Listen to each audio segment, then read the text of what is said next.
हाँ तो नमस्ते जी, स्वागत आप सबका विद्या प्रकाश ऑनलाइन क्लासेस में। आज हम पढ़ने वाले हैं साइंस के ऑब्जेक्टिव। एक ही क्लास में आपको 500 साइंस के ऑब्जेक्टिव का 500 प्लस 3 लक्ष्य क्या है, लक्ष्यवान 500 प्लस 3।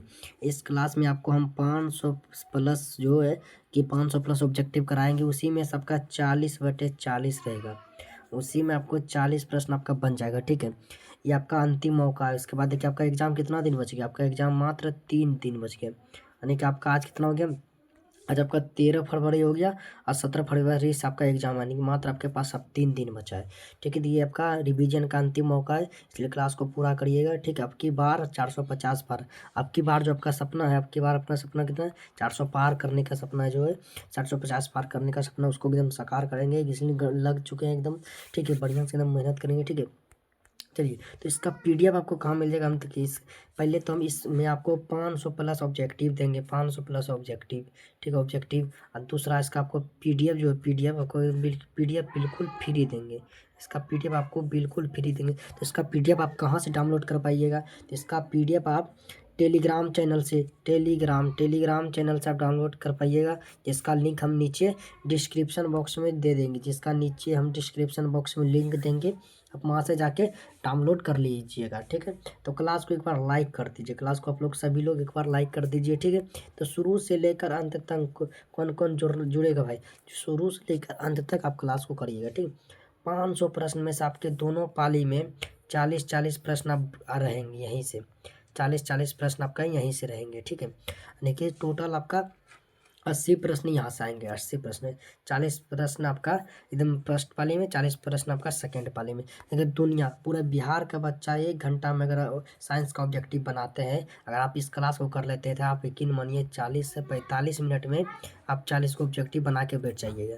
इतना हम आप लोग को तैयारी करवा देंगे, इतना इतना प्रश्न का रिविजन करवा देंगे कि आपका एकदम एक क्या 40 से 45 मिनट में आपका 40 ऑब्जेक्टिव बन के रेडी हो जाएगा। पूरा बिहार का बच्चा 1 घंटा में बनाएगा, 1.5 घंटा में बनाएगा, तो आप 40 मिनट में बना दीजिएगा। तो क्या करिए, क्लास को एक बार लाइक करिए, अगर अभी तक चैनल को नहीं सब्सक्राइब किए तो प्लीज़ चैनल को सब्सक्राइब कर दीजिए। चलिए क्लास को कंटिन्यू करते हैं, ठीक है, क्लास को चालू करते हैं, ठीक है। एक बार क्लास को अपने दोस्तों में शेयर जरूर कर दीजिएगा। चलिए क्लास को चालू करते हैं, ठीक है। चलिए, इसमें हम कितना प्रश्न को देखने वाले हैं, इसमें आपका 500 से अधिक प्रश्न देखने वाले। हम इसमें पहले बताते थे आपको, सिर्फ इसमें हम रिवीजन करेंगे, रिवीजन। आप बोलेगा सर ऑप्शन वाला नहीं, ऑप्शन वाला हम ऑप्शन दे के आपको प्रश्न नहीं करवाएंगे, सिर्फ रिवीजन करवाएंगे। अगर आप बाद में आप क्या करते हैं, ऑडियो भी इसका खाली सुन सकते हैं, ठीक है, उससे जिससे आपका एकदम प्रश्न एकदम याद हो जाए।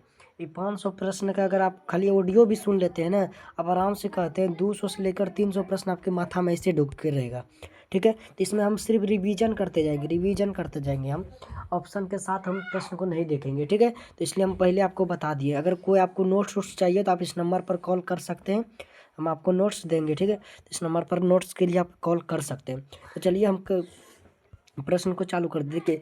पहला नंबर आपका प्रश्न है, पहला नंबर पढ़िए कि प्रकाश कौन सा तरंग है, तो प्रकाश अनुप्रस्थ या चुंबकीय तरंग है, ठीक है। प्रकाश कौन सा तरंग है, अनुप्रस्थ या चुंबकीय तरंग है, ठीक है।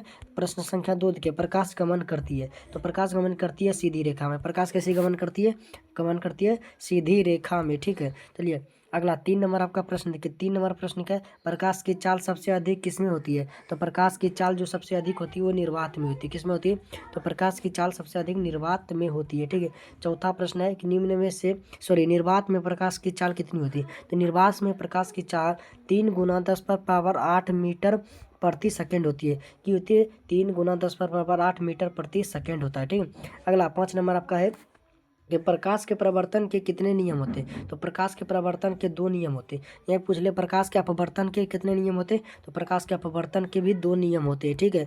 चलिए 6 नंबर आपका क्वेश्चन क्या है, तो 6 नंबर क्वेश्चन देखिए, 6 नंबर क्वेश्चन है, परावर्तन के नियम से निर्धारित होता है आपतन कोण बराबर परावर्तन कोण। परावर्तन के नियम से क्या आधारित होता है, आपतन कोण बराबर परावर्तन कोण, ठीक है। 7 नंबर क्वेश्चन आपका है कि समतल दर्पण द्वारा बना प्रतिबिंब कैसे होता है, तो समतल दर्पण द्वारा बना प्रतिबिंब आपका काल्पनिक होता है, कैसे होता है, तो समतल दर्पण द्वारा बना प्रतिबिंब काल्पनिक होता है। 8वां नंबर क्वेश्चन है कि जिस दर्पण में प्रतिबिंब हमेशा सीधा दिखे वह दर्पण को है क्या है, वह दर्पण कौन सा है, समतल है या तो उत्तल है, वो दर्पण कौन सा है, वह तो ये तो दर्पण समतल है या तो वो दर्पण क्या है, उत्तल है, ठीक है।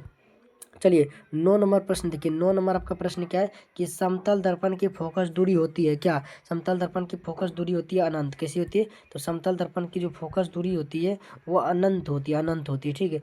10 नंबर प्रश्न है कि अवतल दर्पण में समान आकार का वास्तविक प्रतिबिंब कब बनता है? तो अवतल दर्पण में समान आकार का वास्तविक प्रतिबिंब तभी बनेगा जब आप वस्तु को कहाँ रखिएगा? वक्रता केंद्र पर रखिएगा। कहाँ रखिएगा? वक्रता केंद्र पर रखिएगा। ठीक है।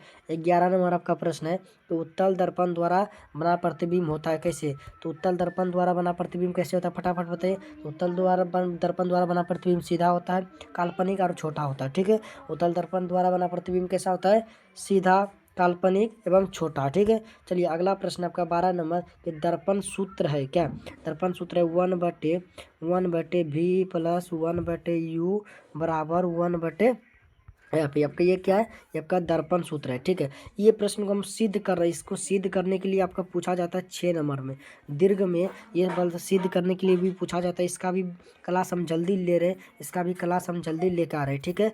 सिद्ध करने के लिए हम बताएंगे लेंस सूत्र सब, दर्पण सूत्र सभी आपको सिद्ध करने के लिए बताएंगे। ठीक है। चलिए 13 नंबर प्रश्न आपका देखिए। तो 13 नंबर प्रश्न है दाढ़ी बनाने के लिए कौन सा दर्पण का उपयोग होता है? तो दाढ़ी बनाने के लिए कौन सा दर्पण का उपयोग होता है? तो अवतल दर्पण का। एकदम बढ़िया से सभी प्रश्नों को याद कर लीजिए, बहुत इंपॉर्टेंट है। 14 है कि लेंस सूत्र है क्या? लेंस सूत्र क्या है? तो 1/u माइनस 1/, क्या है? 1/v माइनस 1/u बराबर 1/।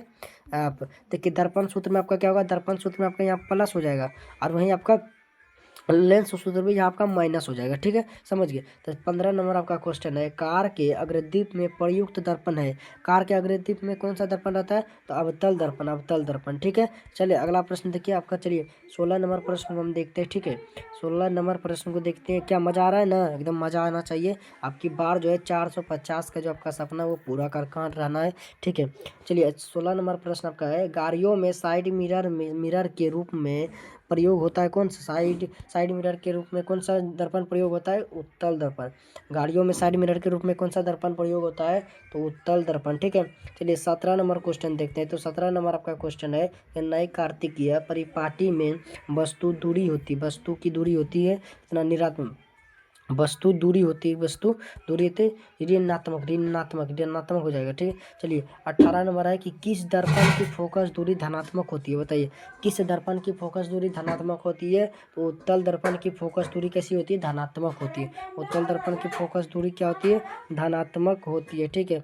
19 नंबर क्वेश्चन आपका है यदि आवर्धन ऋणात्मक है तो प्रतिबिंब होगा कैसा? वास्तविक होगा और उल्टा होगा। क्या होगा? वास्तविक और उल्टा होगा। यदि आवर्धन क्या होगा? अगर आवर्धन ऋणात्मक है तो प्रतिबिंब हो जाएगा वास्तविक एवं उल्टा, वास्तविक एवं उल्टा हो जाएगा। ठीक है। चलिए अगला आपका क्वेश्चन 20 नंबर क्वेश्चन, अगला 20 नंबर क्वेश्चन है। चलिए हम देखने वाले 20 नंबर आपका प्रश्न क्या है? 20 नंबर प्रश्न कि दंत चिकित्सक किस दर्पण का उपयोग करता है? फटाफट बताइए कि दंत चिकित्सक जो होता है वो कौन सा दर्पण का उपयोग करता है दांत को देखने के लिए? वो तो अवतल दर्पण का उपयोग करता है, अवतल दर्पण का। ठीक है।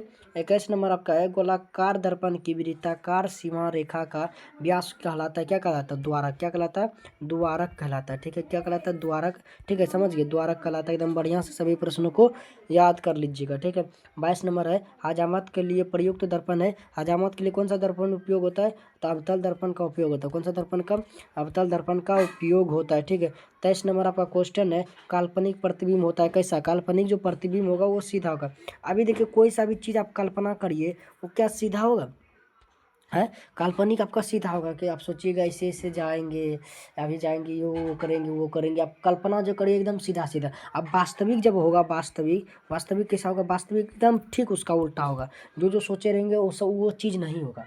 अभी आप सपना सजा कर रखें कि हम बिहार टॉपर बनेंगे, अगर आप अच्छे से मेहनत नहीं कर पाते हैं तो हो सकता है आप बिहार टॉपर नहीं बने। ये आपका क्या होगा? काल्पनिक सीधा रहेगा लेकिन वास्तविक जो होगा हो सकता है उल्टा हो जाए। ठीक है। इसलिए काल्पनिक हमेशा कैसा होता है? तो काल्पनिक हमेशा सीधा होता है। ठीक है। चलिए 24 नंबर आपका है फोकस दूरी और वक्रता त्रिज्या में संबंध बताए। फोकस दूरी और वक्रता त्रिज्या में संबंध क्या है? यानी कि एफ बराबर r/2 यही संबंध है। r/2 क्या है? यही संबंध है फोकस दूरी और वक्रता त्रिज्या में। ठीक है। अगला 25 नंबर प्रश्न है अवतल दर्पण से बड़ा सीधा आभासी प्रतिबिंब कब बनता है? अवतल दर्पण में बड़ा आभासी सीधा प्रतिबिंब कब बनता है बताइए? जब ध्रुव और फोकस के बीच हो, जब वस्तु कहाँ हो, जब वस्तु ध्रुव और फोकस के बीचों बीच हो, तभी जाकर ये सीधा बड़ा और आभासी प्रतिबिंब बनता है। ठीक है, 26 नंबर क्वेश्चन है, किस दर्पण से दूर की वस्तु का प्रतिबिंब सदैव सीधा होता है? बताइए कौन सा दर्पण से दूर का वस्तु जो है सदैव एकदम दूर के वस्तु का प्रतिबिंब सदैव सीधा होता है? तो उत्तल दर्पण से। कौन सा दर्पण से? उत्तल दर्पण से। ठीक है, 27 नंबर है, अवतल दर्पण की फोकस दूरी होती है, अवतल दर्पण की फोकस दूरी होता है ऋणात्मक। अवतल दर्पण की फोकस दूरी कैसी होती है? तो अवतल दर्पण की फोकस दूरी होती है ऋणात्मक। ठीक है, 28 नंबर क्वेश्चन है कि किस दर्पण से हमेशा छोटा प्रतिबिंब मिलता है? किस दर्पण से हमेशा छोटा प्रतिबिंब मिलता है? तो उत्तल दर्पण से हमेशा क्या होता है? हमें छोटा प्रतिबिंब मिलता है, छोटा प्रतिबिंब मिलता है। ठीक है, 29 नंबर क्वेश्चन है, वायु में प्रकाश की चाल निर्वात की अपेक्षा कैसी होती है? तो वायु में प्रकाश की चाल निर्वात की अपेक्षा बहुत कम होती है। ठीक है, 30 नंबर क्वेश्चन है कि विभिन्न माध्यमों में प्रकाश की चाल होती है भिन्न भिन्न। विभिन्न माध्यमों में प्रकाश की चाल कैसी होती है? तो विभिन्न माध्यमों में प्रकाश की चाल होती है भिन्न भिन्न। ठीक है, अगला 31 नंबर है, तालाब का जल कम गहरा दिखाई देने का कारण क्या है? तो प्रकाश का अपवर्तन के कारण जो है तालाब का जो गहती जल है वो कम गहराई दिखाई देता है। ठीक है, अगला है कि लेंस के आवर्धन का इकाई मात्रक क्या होता है? तो लेंस का आवर्धक का इकाई मात्रक मात्रक विहीन होता है। कैसा होता है? मात्रक विहीन होता है। ठीक है, अगला लेंस के मुख्य फोकस की संख्या, लेंस के मुख्य फोकस की संख्या कितनी होती है? तो लेंस के मुख्य फोकस की संख्या 2 होती है। कितनी होती है? 2 होती है। ठीक है, 34 नंबर क्वेश्चन देखिए, 34 नंबर क्वेश्चन है, लेंस का आवर्धन आवर्धन बराबर क्या होता है? लेंस का आवर्धन बराबर होता है एम बराबर भी बटे यू। ये आपका लेंस का आवर्धन का क्या है? सूत्र। लेंस का आवर्धन बराबर है। ठीक है, समझ गए। चलिए अगला आपका 35 नंबर क्वेश्चन है, अपवर्तनांक का सूत्र क्या? अपवर्तनांक का सूत्र है कि म्यू बराबर साइन आई बटे साइन आर। म्यू बराबर साइन आई बटे क्या होगा? साइन आर हो जाएगा। ठीक है, चलिए 36 नंबर क्वेश्चन आपका है, सबसे अधिक अपवर्तनांक किसका होता है? बताइए सबसे अधिक अपवर्तनांक किसका होता है? तो सबसे अधिक अपवर्तनांक हीरा का होता है। तो आप लोग कमेंट में बताइए हीरा का अपवर्तनांक कितना होता है? कितना होता है हीरा का अपवर्तनांक? फटाफट कमेंट में इसको लिखिएगा। ठीक है, चलिए 27 नंबर हम 37 नंबर देखते हैं। 37 नंबर क्वेश्चन, अभिसारी लेंस कहलाता है कैसा? अभिसारी लेंस उत्तल लेंस। अभिसारी लेंस कैसा होता है? अभिसारी लेंस कहलाता है उत्तल लेंस। ठीक है, अपसारी लेंस के कहलाता है क्या? अवतल लेंस। अब अपसारी लेंस को अवतल लेंस कहते हैं। ठीक है, अगला है 39 नंबर, लेंस की क्षमता का मात्रक क्या होता है? लेंस की क्षमता का जो मात्रक रहता है डायोप्टर रहता है। डायोप्टर जिसे हम डी से सूचित करते हैं। किससे सूचित करते हैं? उसे डी से सूचित करते हैं। ठीक है, तो चलिए हम 40 नंबर क्वेश्चन देखिए। 40 नंबर आपका क्वेश्चन क्या है? लेंस की फोकस दूरी धनात्मक होती है। लेंस की फोकस दूरी धनात्मक, कौन सी लेंस की फोकस दूरी धनात्मक होती है? तो उत्तल लेंस की फोकस दूरी धनात्मक होती है। ठीक है, 41 नंबर क्वेश्चन है, प्रकाश की चाल अधिकतम होती है किसमें? तो निर्वात में प्रकाश की चाल अधिकतम होती है। ठीक है, 42 नंबर क्वेश्चन है, छोटे अक्षर पढ़ने के लिए कौन सा लेंस उपयोग करते हैं? तो छोटे अक्षर पढ़ने के लिए हम उत्तल लेंस का उपयोग करते हैं। किसका उपयोग करते हैं? तो उत्तल लेंस का उपयोग करते हैं। ठीक है, 42 नंबर, सॉरी यहाँ 43 होना चाहिए, कोई बात नहीं।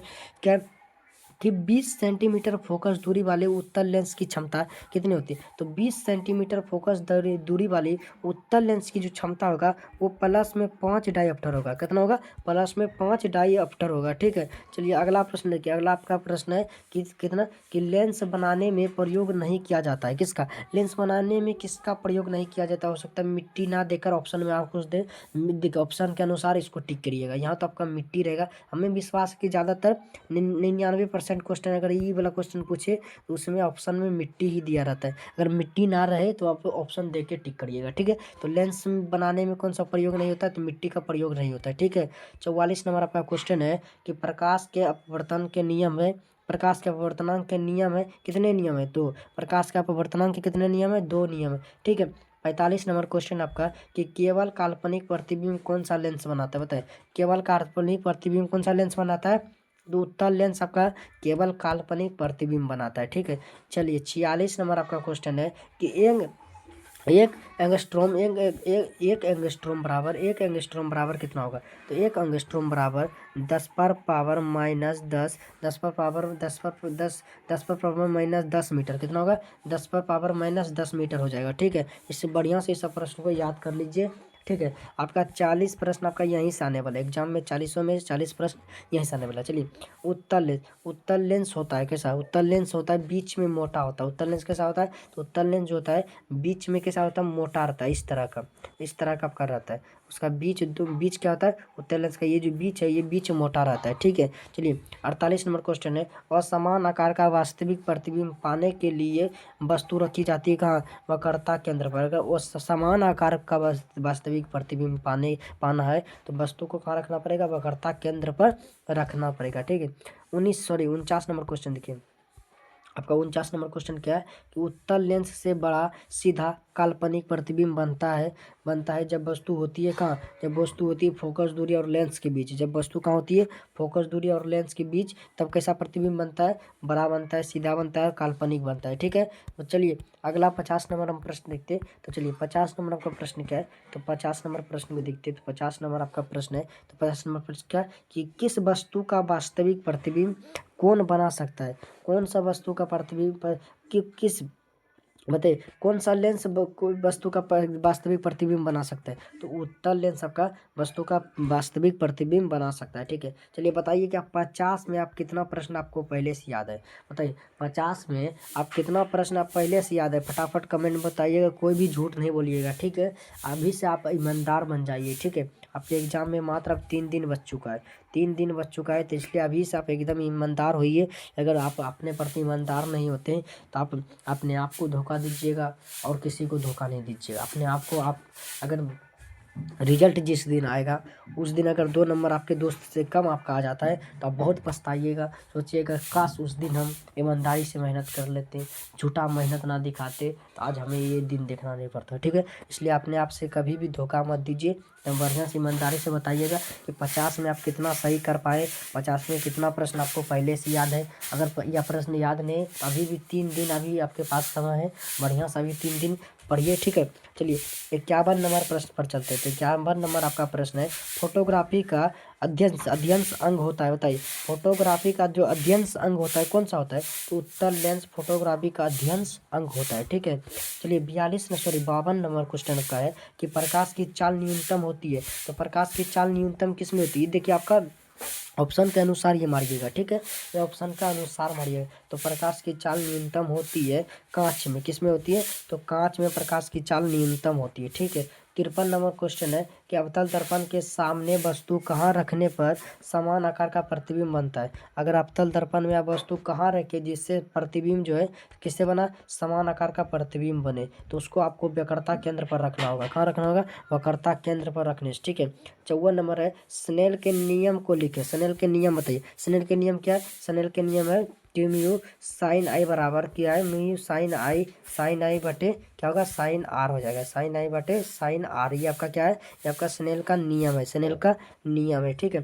55 नंबर क्वेश्चन देखिए, 55 नंबर क्वेश्चन है कि उत्तल लेंस के सामने वस्तु कहाँ रखने पर प्रतिबिंब समान आकार का बनेगा, बताइए वस्तु को कहाँ रखे उत्तल लेंस में जिससे प्रतिबिंब हमारा समान आकार का बने, तो वक्रता केंद्र पर रखना। ये प्रश्न देखे 2 से 3 बार रिपीट हो चुका है ये प्रश्न अभी तक में। ठीक है। 50 में 2-3 बार ये प्रश्न रिपीट हो चुका है। ठीक है। 56 नंबर क्वेश्चन देखिए, 56 नंबर क्वेश्चन है कि 25 सेंटीमीटर फोकस दूरी वाले अवतल लेंस की क्षमता कितनी होगी। 25 सेंटीमीटर फोकस दूरी वाले अवतल लेंस की क्षमता कितनी होगी, तो उसका -4 डायप्टर क्या होगा, -4 डायप्टर हो जाएगा, -4 डायप्टर। ठीक है। चलिए 57 नंबर है, जल का अपवर्तनांक कितना, तो जल का अपवर्तनांक 1.33 होता है। कितना होता है, 1.33 होता है। आप लोग हीरा का अपवर्तनांक जरूर बताइए हमें, हीरा का अपवर्तनांक क्या होगा। ठीक है। तो जल का होता है 1.33। चलिए 58 नंबर प्रश्न को देखिए, 58 नंबर आपका प्रश्न है, कौन सा लेंस वास्तविक और आभासी दोनों प्रतिबिंब बनाता है, बताइए कौन सा लेंस है जो वास्तविक और आभासी दोनों तरह का प्रतिबिंब बनाता है, तो वो उत्तल लेंस है। कौन सा लेंस है, उत्तल लेंस है। ठीक है। चलिए 59 नंबर आपका प्रश्न है, किसी लेंस की क्षमता प्लस में 5 डायप्टर है वह किस प्रकार का लेंस है, तो वो अगर प्लस में है तो वो उत्तल लेंस है। कौन सा लेंस है, अगर प्लस में है तो वो उत्तल लेंस हो जाएगा, उत्तल लेंस। ठीक है। चलिए 60 नंबर प्रश्न देखिए, आपका 60 नंबर प्रश्न क्या है कि 1 मीटर फोकस दूरी वाले 1 मीटर फोकस दूरी वाले अवतल लेंस की क्षमता ज्ञात करें। तो 1 मीटर फोकस दूरी वाली अवतल लेंस जो होता है वो माइनस में 1 डायऑप्टर होता है। कितना होता है? माइनस में 1 डायऑप्टर होता है। माइनस में क्या होता है? 1 डायऑप्टर होता है। ठीक है। 61 नंबर प्रश्न है कि अवतल दर्पण का प्रयोग करके फोकस दूरी ज्ञात करने हेतु किन दूरियों को मापा जाता है? बताइए किन दूरियों को मापा जाता है? बताइए अवतल दर्पण का प्रयोग करके फोकस दूरी ज्ञात करने के लिए किन दूरियों को मापा जाता है? तो दर्पण प्रता दूरी एवं दर्पण वस्तु दूरी को मापा जाता है। ये प्रश्न थोड़ा नया है, ये थोड़ा नया टाइप का, ये आपका नई टाइप की प्रश्न है। ठीक है कि ना, ये प्रश्न आपका पहले नया टाइप का है। ठीक है। चलिए अब 62 नंबर आपका प्रश्न है कि जिन पदार्थों से होकर प्रकाश आसानी से गुजर जाता है वह कहलाता है पारदर्शी। देखिए मान लीजिए आपका ये क्या है? एक पदार्थ है। ये आपका क्या है? एक पदार्थ। ये पदार्थ है। तो ये पदार्थ है, तो इससे प्रकाश क्या होगा? कलर चेंज करते हैं। देखिए इससे प्रकाश ये आसानी से निकल जाए तो ये पदार्थ को क्या कहलाएगा? तो ये आपका जो पदार्थ है, ठीक है, तो ये पदार्थ आपका क्या कहलाएगा? ये पदार्थ आपका पारदर्शी कहलाएगा। क्या कहलाएगा? पारदर्शी कहलाएगा। ठीक है। समझ गए होंगे। ठीक है। चलिए 63 नंबर क्वेश्चन है, किस दर्पण से वास्तविक प्रतिबिंब प्राप्त किया जाता है? बताइए कौन सा दर्पण है जिससे हमें वास्तविक प्रतिबिंब प्राप्त होता है? तो वो केवल अवतल दर्पण है। क्या है? वो अवतल दर्पण से ही आप वास्तविक प्रतिबिंब को प्राप्त कर सकते हैं। चलिए 64 नंबर प्रश्न को देखते हैं। आपका 64 नंबर प्रश्न क्या है? तो 64 नंबर प्रश्न देखिए, किस दर्पण से काल्पनिक प्रतिबिंब प्राप्त किया जाता है? वास्तविक करने के लिए हमें अवतल दर्पण चाहिए और काल्पनिक प्रतिबिंब दर्पण करने हम तीनों दर्पण से कर सकते हैं, उत्तल से भी, अवतल से भी। ठीक है। ये सब तीनों सब दर्पण से कर सकते हैं। ठीक है। समझ गए। समतल, देखिए समतल दर्पण से भी हम कर सकते हैं। ठीक है। समतल से, अवतल से, ठीक है, अवतल से भी हम कर सकते हैं। और हम क्या करते हैं? उत्तल से भी कर सकते हैं। ठीक है। ये तीनों दर्पण से हम काल्पनिक प्रतिबिंब को प्राप्त कर सकते हैं। ठीक है। 65 नंबर पे, वस्तु से छोटा तथा आभासी प्रतिबिंब किस दर्पण से प्राप्त होता है? तो वस्तु से छोटा और आभासी प्रतिबिंब जो है ना, को उत्तल दर्पण से मिलता है। किससे? उत्तल दर्पण से। ठीक है। 65 नंबर प्रश्न हो गया। चलिए 66 नंबर आपका प्रश्न है, अवतल दर्पण की फोकस दूरी उसकी वक्रता त्रिज्या की होती है कितनी आधी? अवतल दर्पण की जो फोकस दूरी होती है उसकी वक्रता त्रिज्या की कितनी होती है? तो उसकी वक्रता त्रिज्या की आधी होती है। उसकी वक्रता त्रिज्या की आधी होती है। ठीक है। चलिए अगला प्रश्न देखते हैं हम। 67 नंबर प्रश्न को देखते हैं। तो 67 नंबर आपका प्रश्न क्या है? तो 67 नंबर आपका प्रश्न देखते हैं। 67 नंबर प्रश्न है कि मोटर गाड़ी के चालक के सामने लगा रहता है कौन सा? उत्तल दर्पण। कौन सा दर्पण लगा रहता है? तो उसके सामने उत्तल दर्पण लगा रहता है। ठीक है। 68 नंबर है कि उत्तल दर्पण द्वारा बना प्रतिबिंब होता है कैसा? तो उत्तल दर्पण द्वारा बना प्रतिबिंब काल्पनिक और सीधा होता है। कैसा होता है? काल्पनिक और सीधा होता है। ठीक है। अगला 59 नंबर प्रश्न है, संबंध F बराबर R/2 सत्य है कि R/2 सत्य किसके लिए? अवतल एवं उत्तल दोनों दर्पणों के लिए। अवतल और उत्तल दोनों दर्पणों के लिए ये संबंध क्या है? ये संबंध सत्य है। ठीक है। समझ गए। 70 नंबर क्वेश्चन देखिए। आपका 70 नंबर क्वेश्चन क्या है? तो 70 नंबर क्वेश्चन पढ़िए। 70 नंबर क्वेश्चन क्या है कि प्रकाश की किरण एक माध्यम से दूसरे माध्यम में जाने पर मुड़ जाती है, इसे क्या कहते हैं? तो इसे प्रकाश का अपवर्तन कहते हैं। देखिए मान लीजिए आपका ये एक समतल दर्पण है, इससे प्रकाश का किरण आया और यहाँ से निकल गए, तो ये जो क्या ये जो नियम है, इस नियम को क्या कहेंगे? इस नियम को प्रकाश का अपवर्तन कहेंगे। क्या कहेंगे? क्या है? सॉरी, वो प्रकाश का परावर्तन हो गया। ठीक है। या प्रकाश की किरण एक माध्यम से दूसरे माध्यम में जाने वक्त मुड़ जाती है। देखिए ये आपका क्या, मान लीजिए आपका एक है, यहाँ से जैसे प्रकाश का किरण आया, ये इधर होके इधर मुड़ जाएगा, इधर होके इधर मुड़ जाएगा। तो ये क्या? ये आपका प्रकाश का अपवर्तन कहलाया, प्रकाश का अपवर्तन। ठीक है। बढ़िया से सभी प्रश्नों को याद करिएगा। देखिए हड़बड़ी में प्रश्न नहीं बनाइएगा, नहीं तो आपसे प्रश्न मिस्टेक होगा ही होगा। 100% आपका प्रश्न आपसे क्या होगा?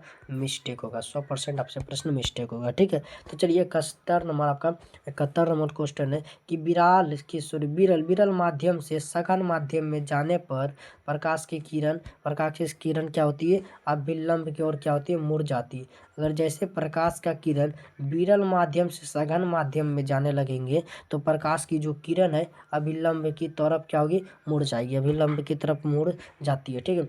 72 नंबर क्वेश्चन, जब प्रकाश की किरण अभिलंबत गिरती है तब बिना मुड़े सीधे निकल जाती है। जब प्रकाश की किरण है, जब प्रकाश की किरण अभिलंबत गिरती है तब वो बिना मुड़े सीधे क्या करती है, सीधे निकल जाती है, सीधे निकल जाती है। ठीक है।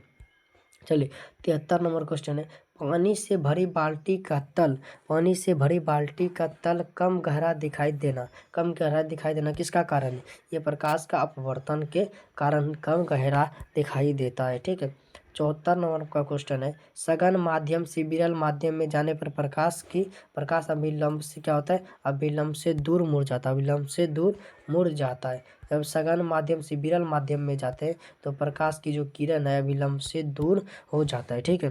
चलिए 75 नंबर हम क्वेश्चन को देखते हैं। तो आपका 75 नंबर क्वेश्चन है, मानव नेत्र के लिए दृष्टि का स्थायित्व होता है 1/16 सेकेंड, 1 कितना, 1/16 सेकेंड। ठीक है, 1/16 सेकेंड। ठीक है, कहीं कहीं 1/10 सेकेंड भी होता है, 1/10 सेकेंड भी कहीं कहीं देखिएगा, लेकिन 1/16 सेकेंड आपका बिल्कुल राइट है। ठीक है। चलिए 76 नंबर है कि वस्तु का प्रतिबिंब नेत्र में कहाँ बनता है, बताइए। तो वस्तु का जो प्रतिबिंब है, वस्तु का प्रतिबिंब नेत्र में बनता है रेटिना पर, कहाँ बनता है, तो रेटिना पर बनता है। ठीक है। 77 नंबर है कि नेत्र में प्रवेश करने वाली किरणों का भी अधिकतर अपवर्तनांक होता है कहाँ, तो कॉर्निया के बाहरी पृष्ठ पर होता है, कहाँ होता है, कॉर्निया के बाहरी पृष्ठ पर। ठीक है।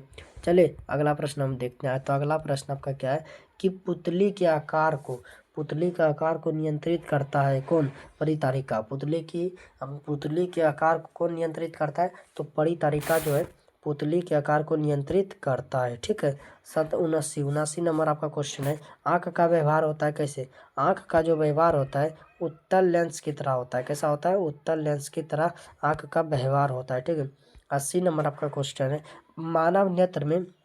मानव नेत्र में पाए जाने वाला लेंस, मानव नेत्र में कौन सा लेंस पाया जाता है, तो उत्तल लेंस। उत्तल लेंस किस तरह आता है, उत्तल लेंस आपका इस तरह से होता है। ठीक है। उत्तल लेंस आपका क्या, इसी तरह से आपका उत्तल लेंस होता है। तो मानव नेत्र में कौन सा लेंस पाया जाता है, तो मानव नेत्र में आपके उत्तल लेंस पाया जाता है। ठीक है।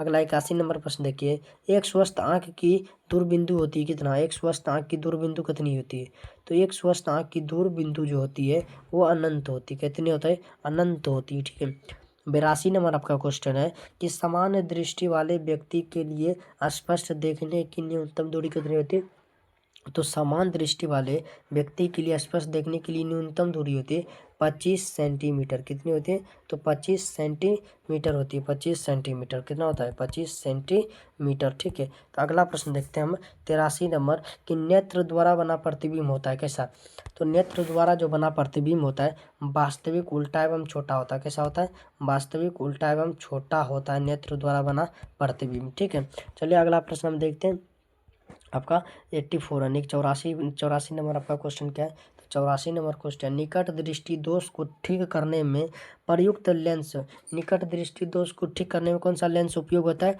उसमें अवतल लेंस का उपयोग होता है, किसका, अवतल लेंस का उपयोग होता है। ठीक है। 85 नंबर आपका क्वेश्चन है कि दूरदृष्टि दोष को ठीक करने में कौन सा लेंस का उपयोग होता है, तो दूरदृष्टि दोष को ठीक करने के लिए कौन सा, तो दूरदृष्टि दोष को ठीक करने के लिए उत्तल लेंस का उपयोग होता है, किसका, उत्तल लेंस का उपयोग होता है। ठीक है। 86 नंबर है कि जरा दृष्टि दोष को ठीक किया जाता है किस लेंस से, तो द्विफोक्सी लेंस से, किस लेंस से, तो द्विफोक्सी लेंस से जरा दूरदर्शिता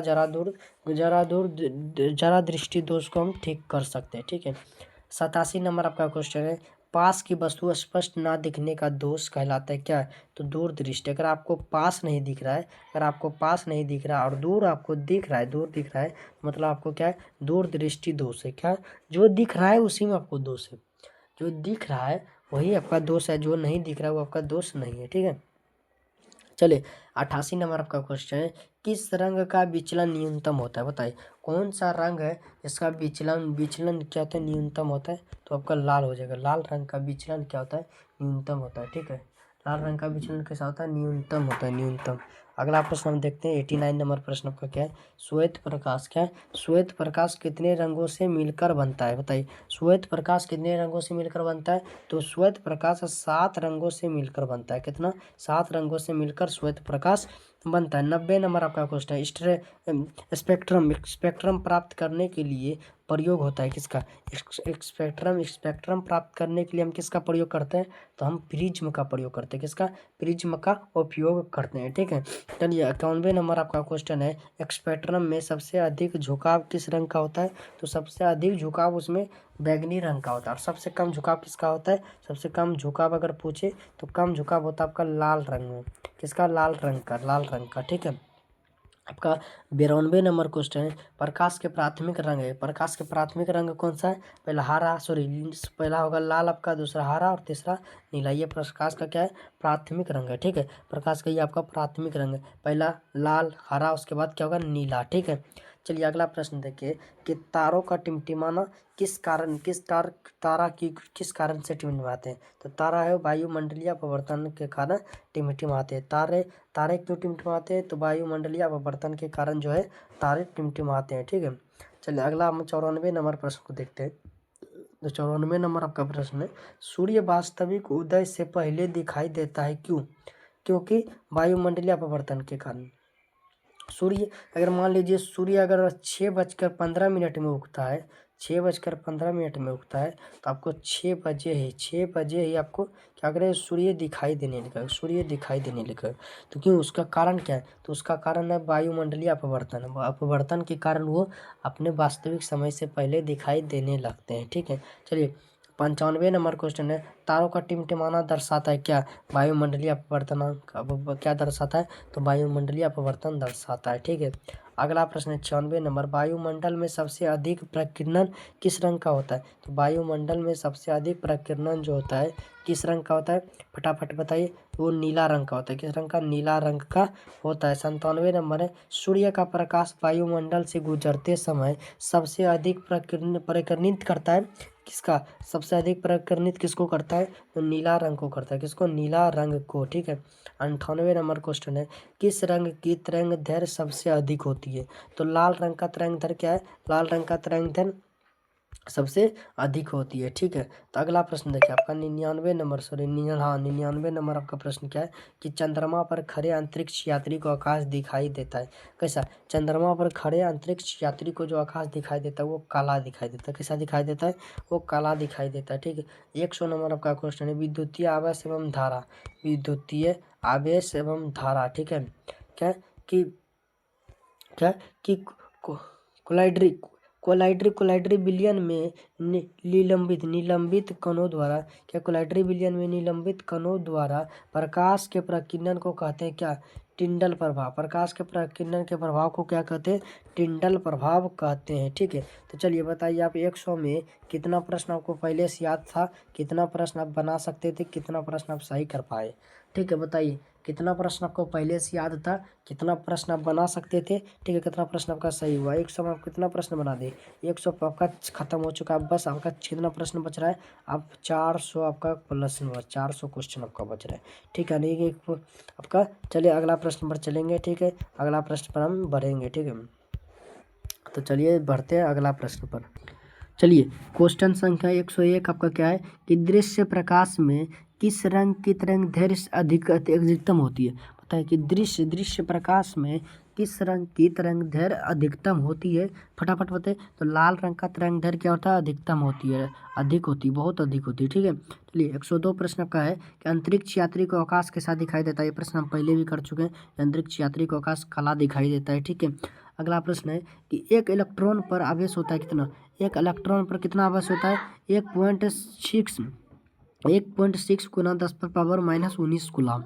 एक इलेक्ट्रॉन पर कितना आवेश रहता है, 1.6 गुना 10⁻⁻19 कूलाम, 10⁻⁻ कितना 19 कूलाम रहता है। ठीक है, इस बढ़िया से इस प्रश्न को याद कर लीजिएगा। ठीक है, चलिए 4 नंबर आपका प्रश्न, सॉरी 104 नंबर प्रश्न है, विद्युत आवेश का SI मात्रक क्या होता है, विद्युत आवेश का जो SI मात्रक होता है, विद्युत आवेश का SI मात्रक क्या होता है, तो विद्युत आवेश का SI मात्रक होता है कूलाम। क्या होता है, तो कूलाम होता है। ठीक है, चलिए 105 आपका प्रश्न है 105 कि 1 माइक्रो एम्पियर के बराबर एक धारा कितना होता है। तो 1 माइक्रो एम्पियर के बराबर धारा होता है कितना कि 10 पर पावर -6 एम्पियर, 10 पर पावर -6 एम्पियर। ठीक है, चलिए अगला प्रश्न देखिए 106 नंबर आपका प्रश्न है कि विद्युत धारा मापने का यंत्र, विद्युत धारा मापने का यंत्र को क्या कहते हैं। एमीटर, एमीटर से हम क्या करते हैं, विद्युत धारा को मापते हैं, विद्युत धारा को क्या करते हैं, मापते हैं। ठीक है, चलिए प्रश्न संख्या 107 को देखते हैं।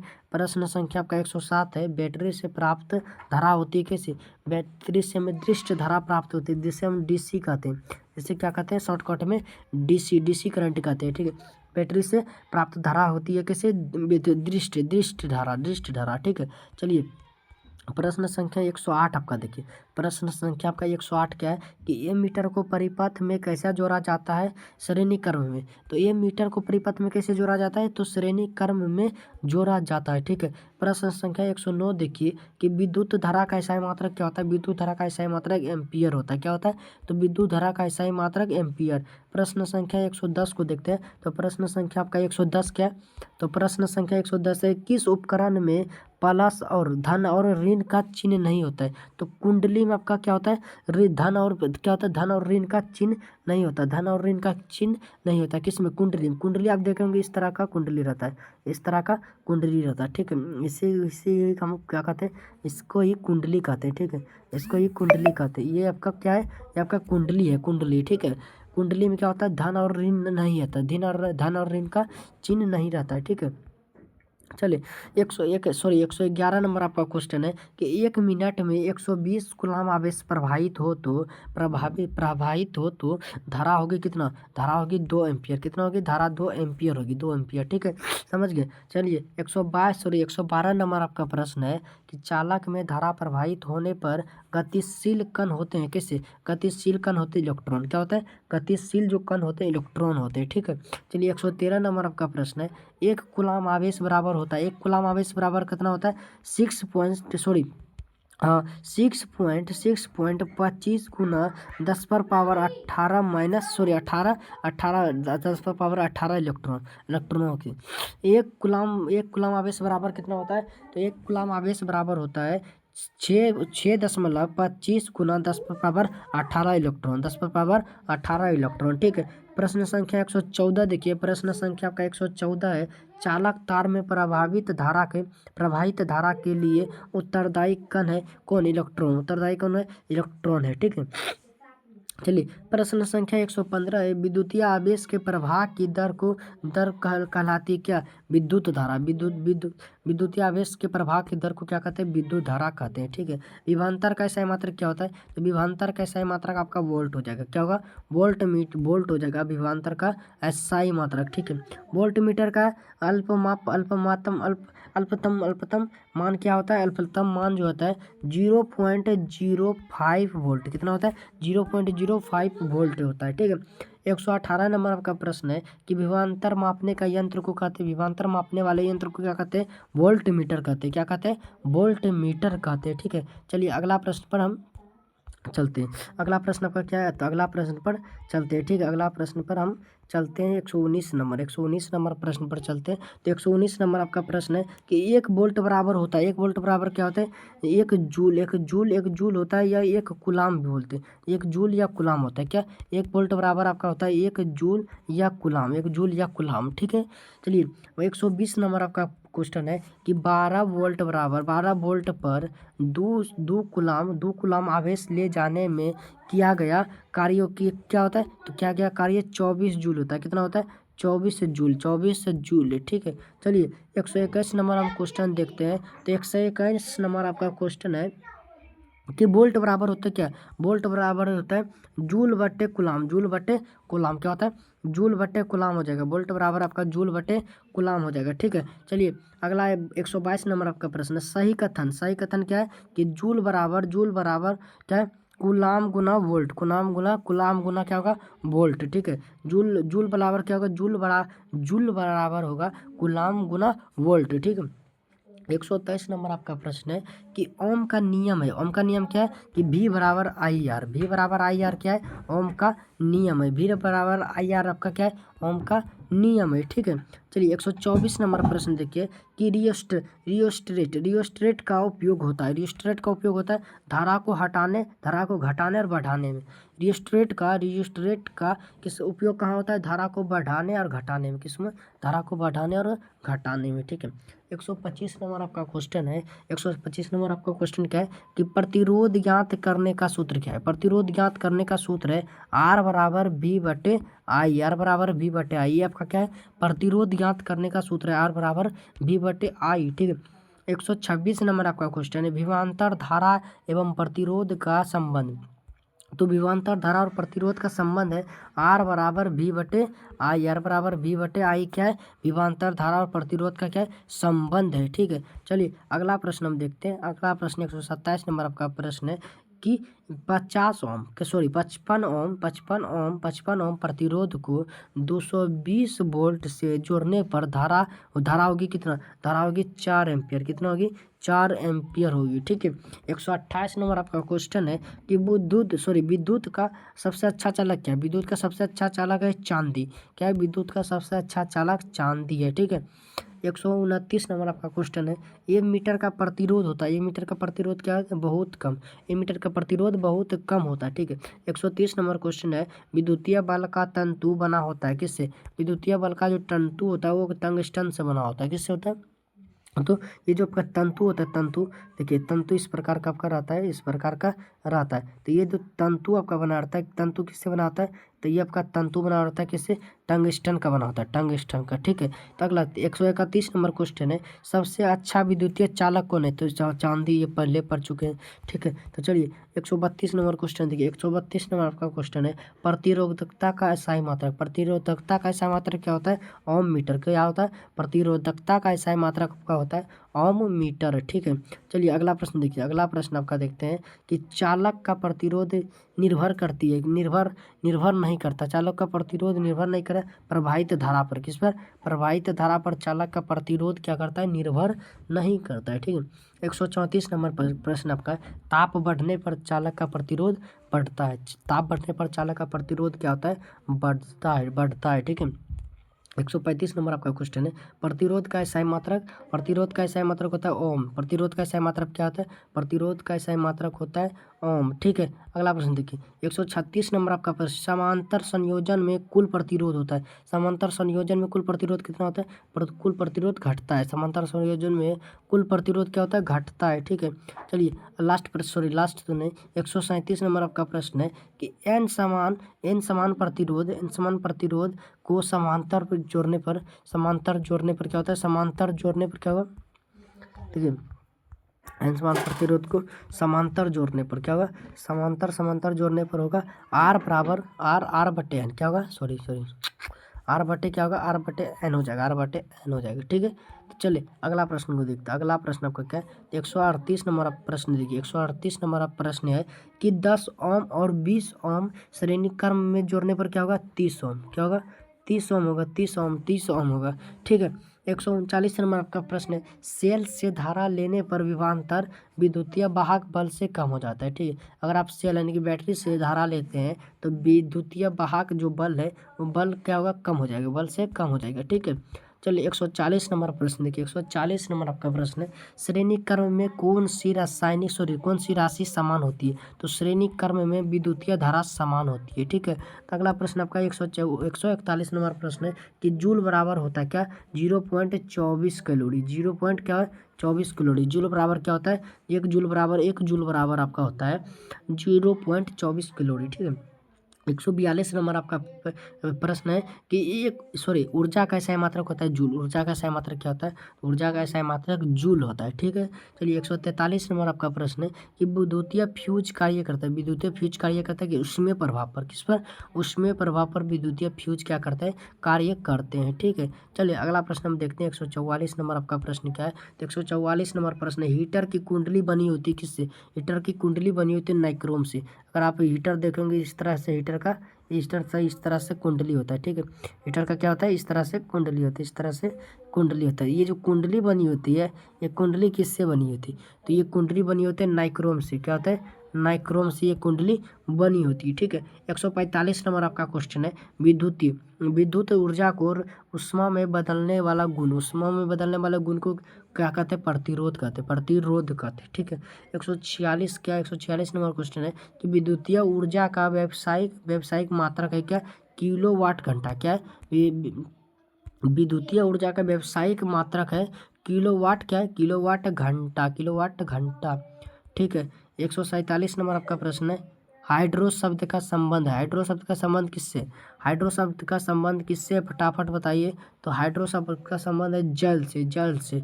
ठीक है, चलिए 148 नंबर आपका क्वेश्चन है विद्युतीय शक्ति का इकाई मात्रक होता है। विद्युतीय शक्ति का इकाई मात्रक क्या होता है? वाट। विद्युतीय शक्ति का इकाई मात्रक क्या होता है?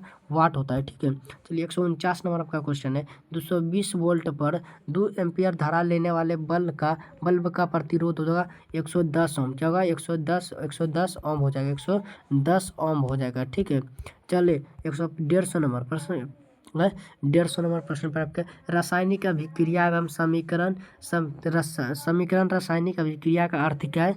तो पदार्थों का रासायनिक परिवर्तन। क्या है? पदार्थों का रासायनिक परिवर्तन। चलिए 151 नंबर आपका क्वेश्चन है कि जिस अभिक्रिया में ऊष्मा निकलती है उसे क्या कहते हैं? ऊष्माक्षेपी अभिक्रिया कहते हैं।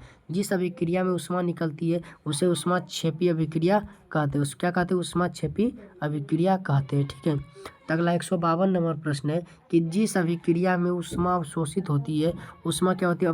अवशोषित होती है, ऊष्मा शोषी अभिक्रिया कहलाती है। क्या कहलाती है? ऊष्मा शोषी अभिक्रिया कहलाती है। ठीक है, चलिए एक दहन अभिक्रिया का उदाहरण है। दहन क्या है? अभिक्रिया का उदाहरण ज्वलन, ईंधन का ज्वलन। दहन अभिक्रिया का उदाहरण कौन सा है? तो ईंधन का जलना, ये क्या है? दहन अभिक्रिया का उदाहरण है। ठीक है, चलिए 154 नंबर आपका प्रश्न है कि जिस अभिक्रिया में ऑक्सीकरण होता है उसमें क्या होता है? ऑक्सीजन की वृद्धि होती है। उसमें क्या होती है? ऑक्सीजन की वृद्धि होती है। जिस अभिक्रिया में ऑक्सीकरण होता है उसमें ऑक्सीजन की क्या होती है? वृद्धि होती है। ठीक है, चलिए अगला प्रश्न पर चलते हैं। तो अगला प्रश्न आपका क्या देखते हैं? अगला प्रश्न हम देखते हैं क्या है? 155 नंबर आपका प्रश्न क्या है? तो 155 नंबर प्रश्न को देखिए। तो 155 नंबर आपका प्रश्न क्या है? तो 155 नंबर प्रश्न है कि जिस अभिक्रिया में अपकरण होता है उसमें ऑक्सीजन की कमी होती है। जिस अभिक्रिया में क्या होती है? अपकरण होता है उसमें ऑक्सीजन की क्या होती है? ऑक्सीजन की कमी होती है। ठीक है, चलिए 156 नंबर प्रश्न है ऑक्सीकरण एवं अपकरण को संयुक्त रूप से क्या? रेडॉक्स अभिक्रिया कहते हैं। क्या कहते हैं? रेडॉक्स अभिक्रिया कहते हैं। अभिक्रिया देखिए, अभिक्रिया बहुत जो पूछेगा एकदम 4 से 5 नंबर यहीं से अभिक्रिया से पूछ लेंगे, तो बढ़िया से एकदम याद कर लीजिएगा। ठीक है, चलिए 157 नंबर आपका प्रश्न है जंग लगना किस प्रकार की अभिक्रिया है? तो जंग लगना ऑक्सीकरण अभिक्रिया। किस प्रकार की अभिक्रिया है? तो ऑक्सीकरण अभिक्रिया है। ठीक है, जंग लगने में आवश्यक है क्या? ऑक्सीजन एवं नमी। जंग के लिए कौन सी क्या आवश्यक है? ऑक्सीजन और नमी। ठीक है, चलिए अगला प्रश्न है 159 नंबर लोहे पर जंग लगने से बनने वाले पदार्थ। लोहे से जंग लगने वाले पदार्थ क्या है? Hydrate ferric oxide. ठीक है, लोहे पर जंग लगने से बनने वाले पदार्थ कौन सा है? Hydrate ferric oxide. ठीक है, चलिए 160 नंबर आपका प्रश्न है जंग से बचाव का उपाय नहीं है। नमी में रखना। ठीक है, नमी में रखना। चलिए 161 नंबर आपका प्रश्न क्या है? 161 नंबर आपका प्रश्न है गैल्वेनीकरण का अर्थ क्या है? गैल्वेनीकरण का अर्थ क्या है? कि लोहे पर जस्ता का परत चढ़ाना। क्या है गैल्वेनीकरण? लोहे पर जस्ता का परत चढ़ाना क्या है? गैल्वेनीकरण है। ठीक है, चलिए अगला प्रश्न 162 नंबर है वियोजन अभिक्रिया में क्या होता है? वियोजन अभिक्रिया में एक पदार्थ टूट कर 2 या 2 से अधिक पदार्थ बनते हैं। वियोजन अभिक्रिया में क्या होता है? एक पदार्थ टूट कर 2 या 2 से अधिक पदार्थ बनते हैं। ठीक है, चलिए 163 नंबर आपका प्रश्न है संयोजन अभिक्रिया में क्या होता है? संयोजन अभिक्रिया में 2 या 2 से अधिक पदार्थ मिलकर एक पदार्थ बनते हैं। क्या होता है संयोजन अभिक्रिया में? ठीक है, चलिए विस्थापन अभिक्रिया देखिए। तो विस्थापन क्या है? विस्थापन अभिक्रिया में क्या होता है? तो विस्थापन अभिक्रिया में एक तत्व दूसरे तत्व को विस्थापित करता है। क्या करता है? एक तत्व क्या करते हैं? दूसरे तत्व को विस्थापित करता है। ठीक है, 165 नंबर क्वेश्चन है कि क्या द्वि विस्थापन अभिक्रिया में क्या होता है? द्वि-विस्थापन अभिक्रिया में क्या होता है? आयनों का आदान प्रदान होता है। क्या होता है? आयनों का आदान प्रदान होता है। ठीक है। 166 नंबर क्वेश्चन क्या है? 166 नंबर क्वेश्चन अपेक्ष अपेक्ष अभिक्रिया में बनता है क्या? अपेक्ष अभिक्रिया में क्या बनता है? अपेक्ष बनता है। ठीक है। 167 नंबर आपका क्वेश्चन क्या है कि CuO प्लस H2 से Cu प्लस H2O की अभिक्रिया है। अभिक्रिया कौन सी? या अवकरण अभिक्रिया। कैसी अभिक्रिया है? अवकरण अभिक्रिया है। ठीक है। चलिए 168 नंबर प्रश्न देखिए। 168 नंबर आपका प्रश्न क्या है? तो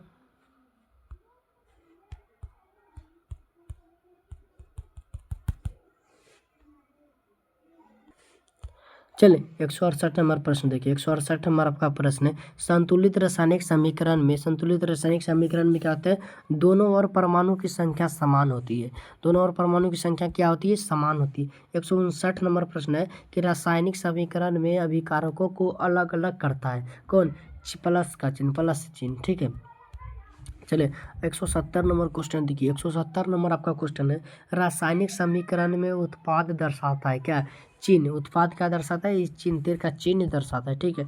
172 नंबर क्वेश्चन है कि प्रत्येक का क्या उत्प्रेरक का कार्य क्या है? तो अभिक्रिया की दर बढ़ाना। अभिक्रिया के कारण दर बढ़ाना क्या उत्प्रेरक की कार्य है। ठीक है। 173 नंबर क्वेश्चन आपका है उत्प्रेरक स्वयं क्या वो अपरिवर्तित रहता है। क्या करता है? अपरिवर्तित रहता है। ठीक है। 174 नंबर क्वेश्चन देखिए रासायनिक समीकरण में एक क्यू का अर्थ क्या होता है? एक क्यू का अर्थ होता है जलीय विलयन। क्या होता है? जलीय विलयन होता है। ठीक है। जलीय विलयन होता है। ठीक है। चलिए 175 नंबर आपका क्वेश्चन कहता है। 175 नंबर क्वेश्चन को देखिए। 175 नंबर क्वेश्चन है कि रासायनिक समीकरण में एस का अर्थ क्या होता है? तो एस का अर्थ आने की ठोस सॉल्ट।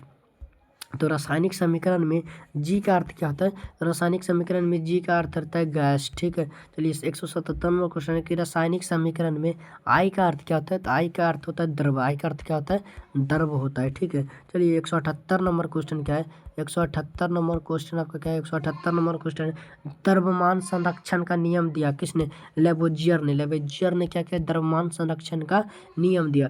179 नंबर क्वेश्चन है शोषण प्रक्रिया है कि ऊष्माक्षेपी। शोषण कैसी प्रक्रिया है? ऊष्माक्षेपी प्रक्रिया है। ठीक है। 180 नंबर क्वेश्चन आपको भोजन का पचना कैसी है? रासायनिक अभिक्रिया। भोजन की पचना कैसी अभिक्रिया है? तो रासायनिक अभिक्रिया है। ठीक है। 181 नंबर क्वेश्चन है चूना पत्थर का रासायनिक नाम क्या है? तो चूना पत्थर का रासायनिक नाम है कैल्शियम कार्बोनेट। कैसा नाम है? तो कैल्शियम कार्बोनेट चूना पत्थर का क्या है?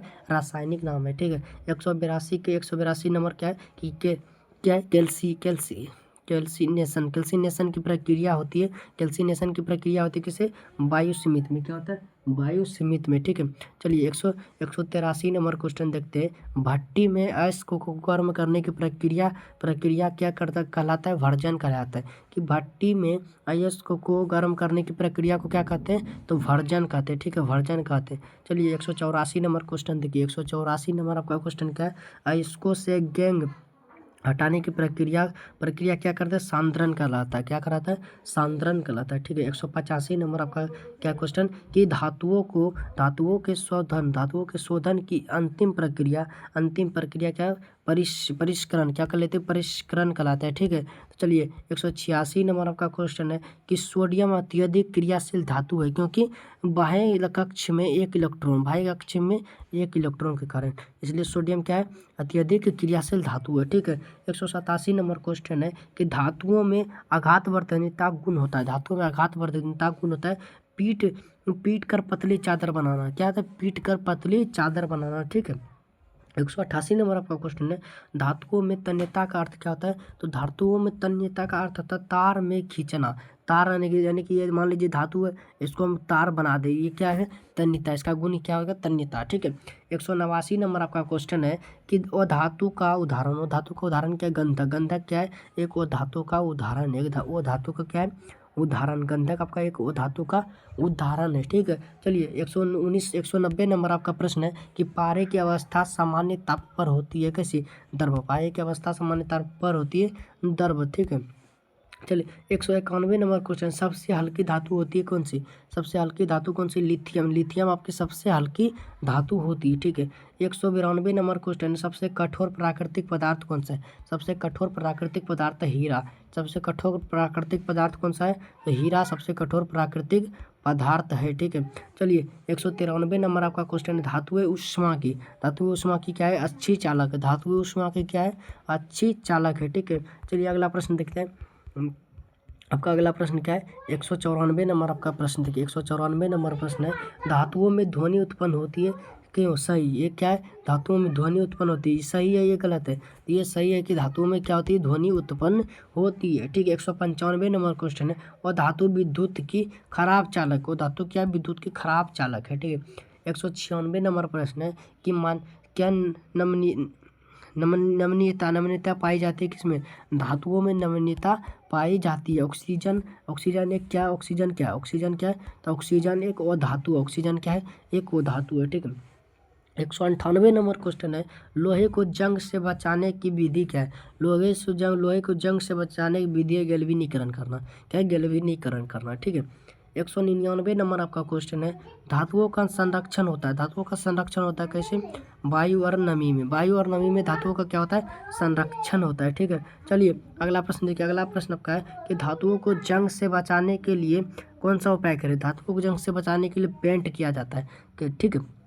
तो चलिए बताइए, 200 में आप कितना प्रश्न पहले से पढ़ चुके थे? कितना प्रश्न आपको याद था?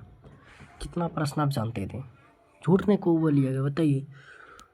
हाँ, कितना प्रश्न आप पहले से जानते थे? कोई झूठ नहीं बोलिएगा, ठीक है। एकदम सच सच बोलिएगा, ठीक है। तो चलिए अगला प्रश्न पर चलिए, क्योंकि समय आपके पास बहुत कम है इसलिए थोड़ा स्पीड हम करते हैं, ठीक है। हो सकता है, हमको लगता है आज पूरा भी नहीं हो पाएगी, ठीक है। कोई बात नहीं, जितना हो सकता है हम करेंगे, ठीक है। चलिए क्या है? चलिए 101 नंबर आपका प्रश्न क्या है? धातुओं का रासायनिक गुण क्या है? इलेक्ट्रिक देना धातुओं का रासायनिक गुण है। 102 नंबर प्रश्न है, धातुओं का रासायनिक गुण क्या है? और धातुओं का रासायनिक इलेक्ट्रॉन ग्रहण करना, और धातुओं का क्या है?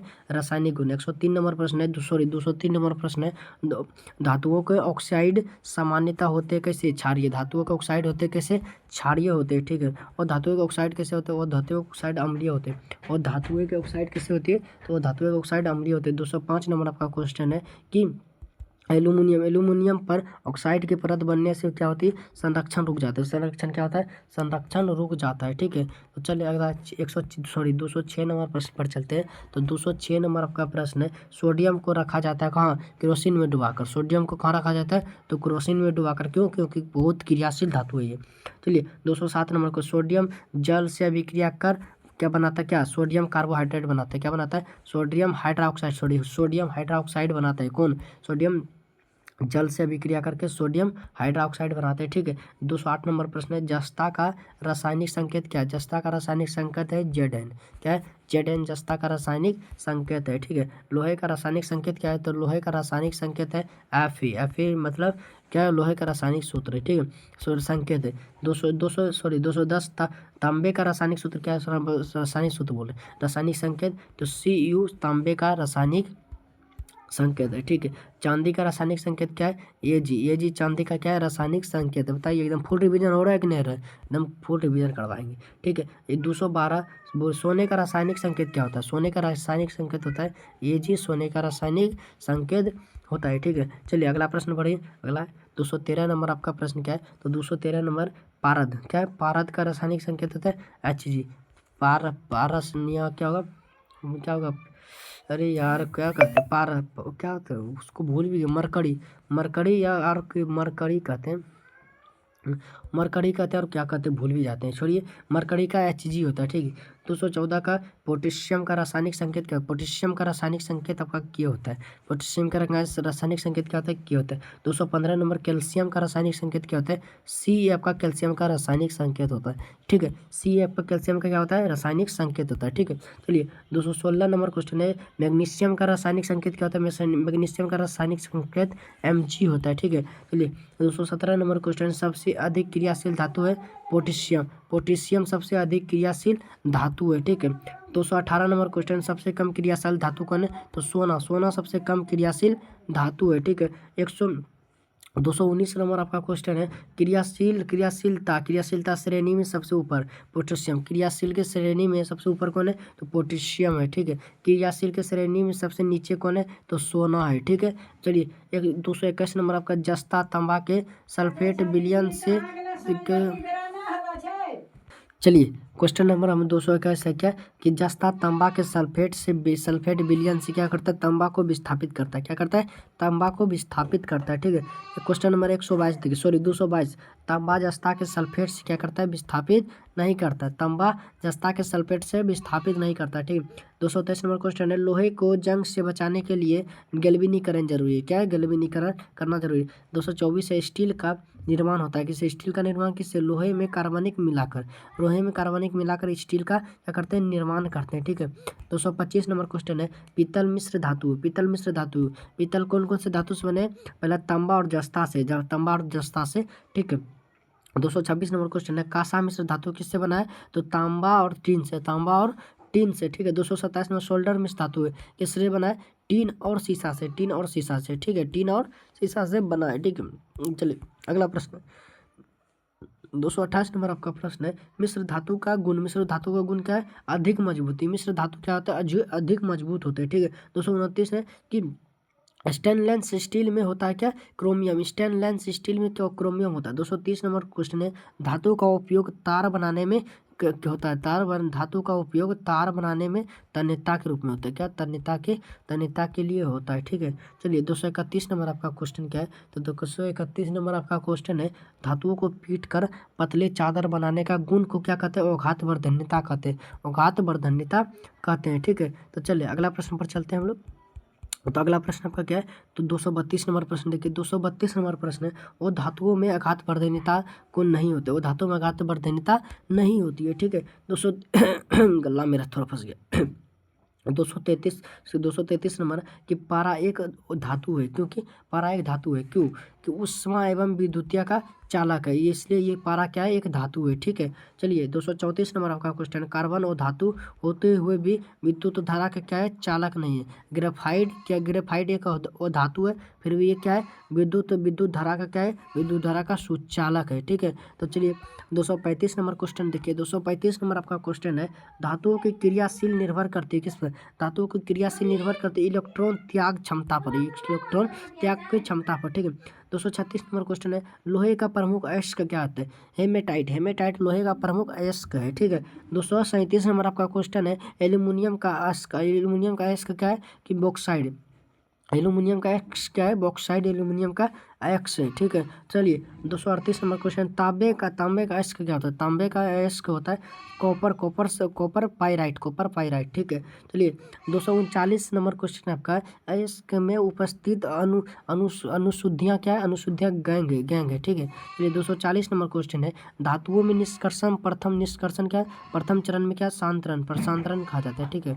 चलिए 241 नंबर आपका क्वेश्चन क्या है? 241 नंबर क्वेश्चन, धातुओं के शोधन की विधि क्या है? कि विद्युतीय अपघटन धातुओं की शोधन की विधि है, ठीक है। चलिए 242 नंबर आपका क्वेश्चन है, कि शुद्ध तांबा प्राप्त किया जाता है किससे? तो विद्युतीय परिष्करण से, ठीक है। 243 नंबर क्वेश्चन है, और धातुओं का परिष्करण होता है किससे? अंतिम चरण में, ठीक है। चलिए 244 नंबर क्वेश्चन को देखिए, 244 नंबर आपका क्वेश्चन क्या है? कि वो धातुओं का उपयोग उर्वरक बनाने में होता है, ठीक है। उर्वरक बनाने में वो धातुओं का उपयोग उर्वरक बनाने में नाइट्रोजन का होता है, ठीक है।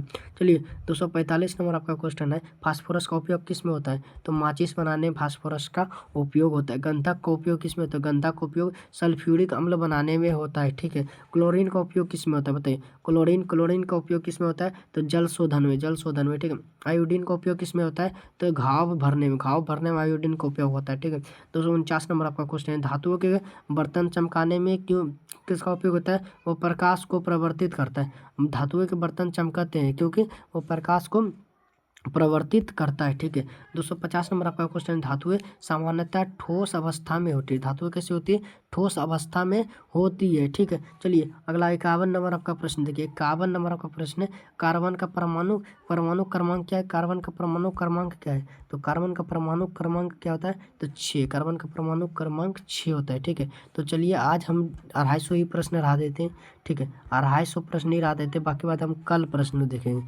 आज हम 250 ही प्रश्न रहा देते। तो बताइएगा कि आज का सेशन आपको कैसा लगा, आपका आज का सेशन आपको कैसा लगा। अगर अच्छा लगा तो लाइक कर दीजिएगा। बताइए आपका फुल रिवीजन हुआ कि नहीं हुआ, बताइए आपका ऑब्जेक्टिव साइंस का ऑब्जेक्टिव का रिवीजन हुआ कि नहीं हुआ।